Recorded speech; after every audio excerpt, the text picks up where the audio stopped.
দিনের স্বপ্ন আজকে আমি সত্যি করতে চলেছি।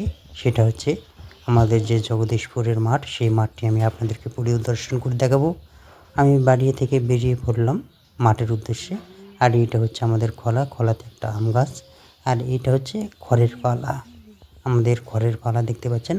আর এখানে শনি মণ্ডপের একটি স্থাপন হচ্ছে। আর এই হচ্ছে আমাদের গ্রামের রাস্তা, মানে মাঠের রাস্তা। এই রাস্তা দিয়েই আমরা সবাই মাঠে যাতায়াত করে থাকি। এটা হচ্ছে ঢালাই রাস্তা, দেখতে পাচ্ছেন। বর্ষা, জ্যৈষ্ঠ মাস এবং বর্ষাকাল, জল জমে গিয়েছে, রাস্তাঘাট একদম কাদা কাদা এবং জলাচ্ছন্ন। গ্রামে গঞ্জের রাস্তায় এই সমস্যাটাই বেশি দেখা দেয়। তো আমি আস্তে আস্তে এগিয়ে চলেছি গ্রামের যে জগদীশপুরের যে মাঠ, সেই মাঠের উদ্দেশ্যে। আমি আপনাদেরকে পরিদর্শন করে দেখাবো আমাদের মাঠে কী কী রয়েছে। তো দেখতে পাচ্ছেন মাঠের শুরুতেই একটি বড় পুকুর রাস্তার পাশে, আর চারিদিকে গাছ রয়েছে, খুব সুন্দর এখানে মনোরম পরিবেশ। তো বর্ষার জলে পুকুরটা প্রায় ভরা ভরা ভাব। দেখতে পাচ্ছেন পুকুরটা অনেকটাই বড়, আর জলও অনেকটা হয়েছে, প্রায় ভর্তি ভর্তি ভাব। আর কয়েকদিন হলেই ভর্তি হয়ে যাবে। তো আমি যাচ্ছি আস্তে আস্তে একদম মাঠের দিকে, আপনাদেরকে ভালো করে দেখানোর জন্যই আমি চললাম। আর ধার দিয়ে দেখতে পাচ্ছেন আম গাছ, এই যে আম গাছ, আম গাছের নিচে দেখতে পাচ্ছি ঝড়ে প্রচুর আম পড়ে গেছে। দেখতে পাচ্ছেন কি সুন্দর সুন্দর আমগুলো, এগুলো পড়ে গেছে। তো এবার যাব একদম মাঠের দিকে। দেখতে পাচ্ছেন জলে জলাচ্ছন্ন মাঠ। আমাদের এই হলো মাঠ, এটা হচ্ছে জগদীশপুর মাঠ।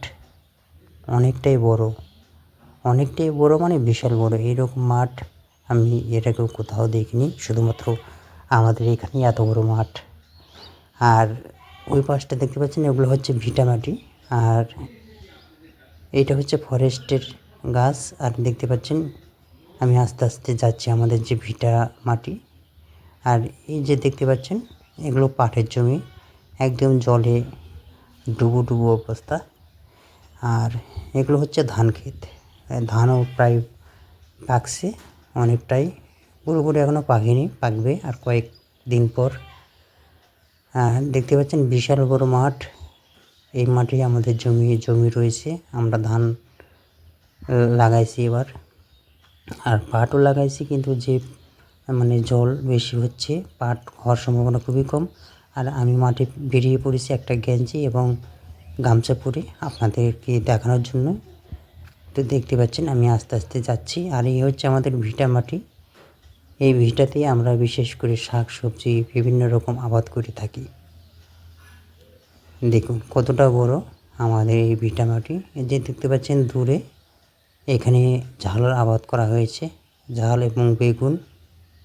কিন্তু এবার যে ফসলের যে সম্ভাবনা, হারটা খুবই কম, কারণ এবার ওয়েদারটা খুবই খারাপ, মানে বৃষ্টির সম্ভাবনা বেশির জন্য আমাদের পরিস্থিতি খুব খারাপ। আর ঝড়ে একটা গাছ ভেঙে গেছে আমাদের। তো এই গাছের ডালপালা নিতে আমি এসেছি। তো এই যে ডালপালাগুলো এখানে কাট করা হয়েছে, এবার এগুলো আমি ঢালাই করব, বাড়িতে নিয়ে যাব ঘড়ি রান্না করার জন্য। তো আমি ভাবলাম আপনাদেরকে দেখাবো আমাদের জগদীশপুরের মাঠ। আর দেখতে পাচ্ছেন যে একটা মেঘের অবস্থা দেখুন, কতটা ঘন কালো মেঘ, একদম নিম্নচাপের মতো। তো এই হলো আমাদের জগদীশপুরের মাঠ।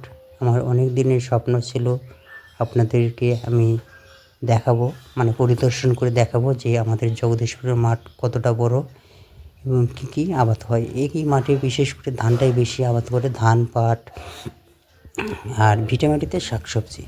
তো এবার আমি নিয়ে চললাম এই যে খড়িগুলো, এগুলো আমি মাথায় করে নিয়েছি, তাছাড়া আর অন্য কোথাও নেওয়া যাবে না। তো আমি আস্তে আস্তে বাড়ির উদ্দেশ্যে রওনা হলাম।